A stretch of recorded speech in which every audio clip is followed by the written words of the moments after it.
मेरी माओ बहनों, ज़रा अपने भी आमाल का जायज़ा ले लो।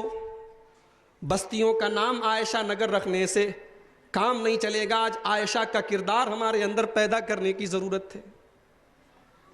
आयशा नगर, खदीजा नगर, फातिमा नगर, इलाके मिल जाएंगे आपको, बिल्डिंगें मिल जाएंगी, खदीजा कॉम्प्लेक्स।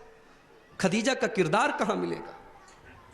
फातिमा का किरदार कहाँ मिलेगा? आयशा की कुर्बानियां कहाँ मिलेंगी?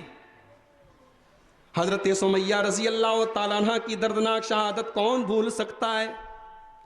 कैसी बेदर्दी से, कितने जालिमाना और वहशी तरीके से हजरत सुमैया को शहीद किया गया था। उस मंजर की अक्कासी करना हमारे लिए इंतहाई मुश्किल काम है मेरे भाइयों। मगर सुमैया का ईमान देखो, सुमैया की इस्तिकामत देखो। अपने शौहर के सामने, अपने बेटे के सामने नंगा उसको कर दिया गया है, सतर खुला हुआ है, बदन खुला हुआ है।